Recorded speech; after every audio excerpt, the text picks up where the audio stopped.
Welcome to exam facts. इतिहास की आधारभूत समझ में चर्चा का विषय है वैदिक सभ्यता। इस वीडियो में हम वैदिक सभ्यता से संबंधित कुछ महत्वपूर्ण प्रश्नों पर चर्चा करेंगे।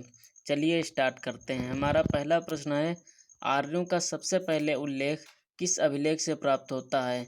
तो आर्यों का सबसे पहले उल्लेख जिस अभिलेख से प्राप्त होता है वह है बोगज कोई अभिलेख। यह अभिलेख एशिया माइनर से 1350 ईसा पूर्व का प्राप्त होता है और इस अभिलेख में शांति संधि का उल्लेख है। तो इस प्रश्न का करेक्ट ऑप्शन है बोगज कोई अभिलेख। अगला प्रश्न है, वैदिक कालीन संस्कृत किस युग के अंतर्गत आती है? वैदिक कालीन संस्कृत जिस युग के अंतर्गत आती है वह है लौह युग। जब मनुष्य ने लोहे के उपकरण बनाने शुरू किए तो उस युग की सभ्यता को लौह युग की सभ्यता कहा गया। अगला प्रश्न है, आर्य जिससे परिचित नहीं थे। तो आर्य जिन चीज़ों से परिचित नहीं थे उसमें आम और बरगद सम्मिलित हैं, क्योंकि आर्यों को घोड़े और नाव का ज्ञान था, पीपल और जौ का ज्ञान था, दूध और चावल का भी ज्ञान था, लेकिन आर्यों को आम और बरगद का ज्ञान नहीं था। इसलिए इस प्रश्न का करेक्ट ऑप्शन है आम और बरगद। अगला प्रश्न है, आर्यों के कबीले में युद्ध किस लिए होता था? तो आर्यों के कबीले में जो युद्ध होता था वो अधिक भूमि और पशुओं के लिए होता था, क्योंकि आर्यों की सर्वश्रेष्ठ निधि थी वो पशु ही थे और पशुओं के लिए चराने के लिए भूमि की ज़रूरत होती थी। तो इसलिए उसमें युद्ध जो होता था वो अधिक भूमि और पशुओं के लिए होता था। ये इसका करेक्ट ऑप्शन है। अगला प्रश्न है, दशराग युद्ध में कितने राजाओं ने भाग लिया? दशराग युद्ध में लगभग 30 राजाओं ने भाग लिया था और ये परशुड़ी नदी यानी कि वर्तमान में रावी नदी के तट पर हुआ था और इस युद्ध में भरत जन के राजा सुदास विजयी हुए थे। अगला प्रश्न है, आर्यों की सबसे छोटी प्रशासनिक इकाई कौन सी थी? तो आर्यों की सबसे छोटी प्रशासनिक इकाई होती थी कुल या कुटुंब या परिवार, और इसका मुखिया कुलप कहलाता था और बहुत सारे परिवार मिल करके गांव गांव का निर्माण करते थे और ग्राम का मुखिया ग्रामणी कहलाता था। इसी तरीके से कई सारे गांव मिलकर के विष का निर्माण करते थे और उसका मुखिया विषपति कहलाता था और इसी तरीके से कई सारे विष मिलकर के कबीले का या जन का निर्माण करते थे और उसका मुखिया राजा कहलाता था। अगला प्रश्न है, ऋग्वैदिक काल से संबंधित मृदभांड संस्कृति कौन सी है? तो ऋग्वैदिक काल से संबंधित मृदभांड संस्कृति है गेरुवर्णी मृदभांड संस्कृति। इस काल में गेरू के रंग से रंगे हुए मिट्टी के बर्तन प्राप्त हुए, इसके कारण इसको गेरुवर्णी मृदभांड संस्कृति कहा गया। अगला प्रश्न है, निम्नलिखित में से कौन सी एक ऋग्वैदिक आर्यों की लाक्षणिक विशेषता नहीं थी? तो इस प्रश्न का करेक्ट ऑप्शन है वे लोहे के उपयोग से अपरिचित थे, क्योंकि ऋग्वैदिक आर्यों को लोहे के संबंध में जानकारी नहीं थी। वे अश्वों, रथों, कांस्य के उपयोग से परिचित थे, वे गाय से परिचित थे और वे ताम्र और आधुनिक हल-फाल के उपयोग से भी परिचित थे, लेकिन उनको लोहे का ज्ञान नहीं था। अगला प्रश्न है, प्रारंभिक आर्यों के बारे में निम्न कथनों में से कौन सा सही नहीं है? प्रारंभिक आर्यों के बारे में जो कथन सही नहीं है वो है वे मुख्यतः नगरों में निवास करते थे।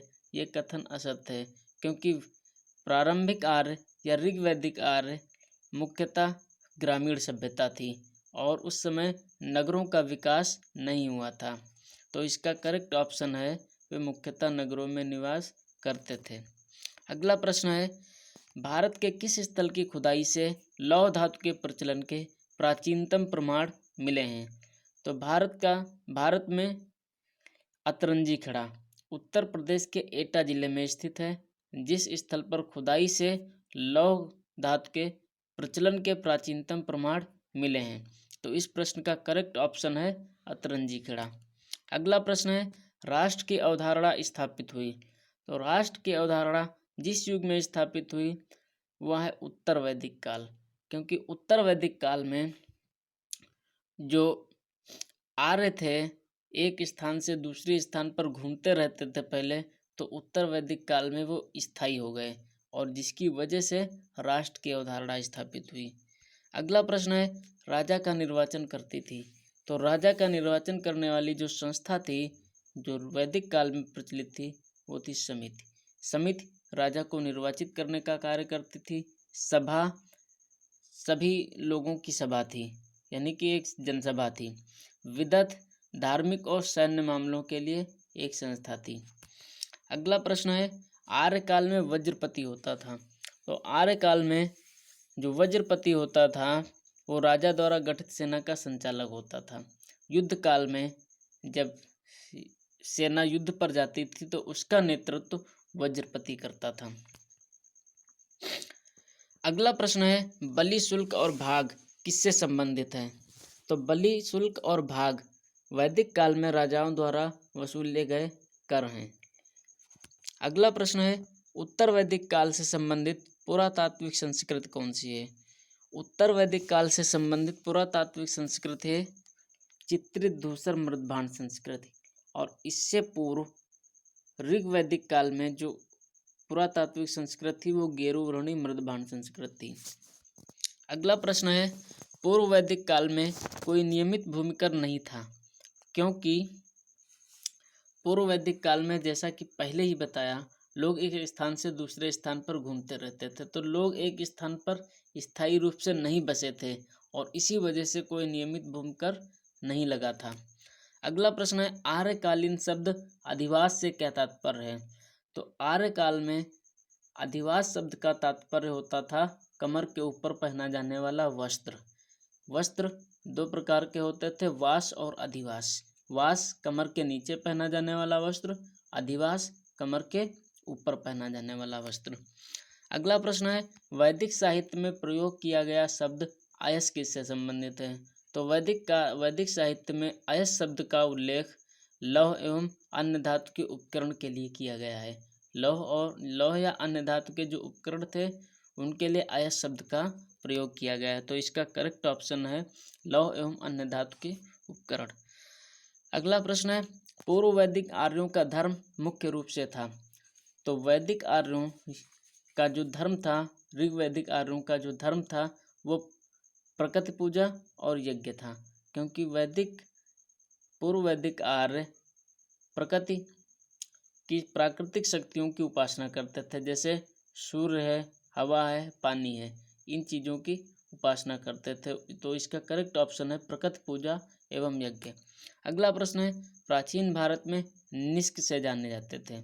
तो ऋग वैदिक काल में जो निष्क थे वो स्वर्ण आभूषण कहलाते थे और उत्तर वैदिक काल में यही निष्क मुद्रा के लिए प्रयोग किया जाने लगा। अगला प्रश्न है, वैदिक काल के अनुसार निम्नलिखित में से कौन सी जोड़ी सुमेलित नहीं है। तो वैदिक देवता हैं और उनके कार्य दिए गए हैं।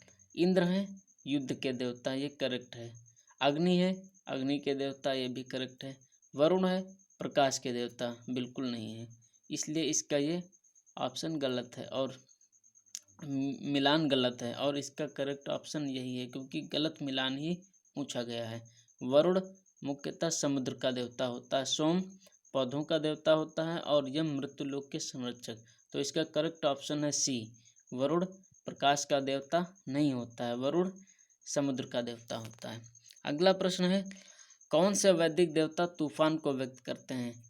तो वैदिक देवता है मारुत जो तूफान को व्यक्त करते हैं। अगला प्रश्न है, अस्तोमा सद्गमय कहाँ से लिया गया है। तो अस्तोमा सद्गमय गायत्री ऋग्वेद से लिया गया है। अगला प्रश्न है, भारत के राज चिन्ह में प्रयुक्त होने वाले शब्द सत्यमेव जयते किस उपनिषद से लिया गया है। तो सत्यमेव जयते मुंडक उपनिषद से लिया गया है, इसका करेक्ट ऑप्शन है मुंडक उपनिषद। अगला प्रश्न है, निम्नलिखित में से कौन सुमेलित है, सही मिलान देखना है। तो विपाशा व्यास का प्राचीनतम नाम होता है, कुभा काबुल का प्राचीनतम नाम है, वितस्ता झेलम का प्राचीनतम नाम है। तो ये इसका करेक्ट ऑप्शन है वितस्ता झेलम का प्राचीनतम नाम है कुर्मु, कुर्रम का प्राचीनतम नाम है द्रसद्वती, घग्गर का प्राचीनतम नाम है। अगला प्रश्न है, वैदिक ग्रंथों में हमें दास या दस्यु के बारे में पढ़ने को मिलता है, जो मूलतः उन लोगों के लिए प्रयोग में लाया जाता था जो, कहने का मतलब यह है कि दास या दस्यु किन लोगों के लिए प्रयोग में लाया जाता था, तो उन लोगों के लिए प्रयोग में लाया जाता था जो संभवतः भिन्न भाषा बोलते थे और जो यज्ञ नहीं करते थे। यानी इसका ए और बी दोनों ऑप्शन सही हैं। इसका करेक्ट ऑप्शन है सी। ऋग्वैदिक काल में या वैदिक काल में दस्यु का कतई मतलब गुलाम नहीं होता था, गुलाम बिल्कुल भी इसका मतलब नहीं होता था। ठीक है। अगला प्रश्न है, प्राचीन भारत में हमें श्रेणी के बारे में पढ़ने को मिलता है, ये श्रेणी है। तो प्राचीन भारत में व्यापारियों एवं शिल्पकारियों के संघ होते थे जिन्हें श्रेणी कहा जाता था। व्यापारी और शिल्पकारी संघ बना करके कार्य करते थे और इन संघों को श्रेणी का नाम दिया जाता था।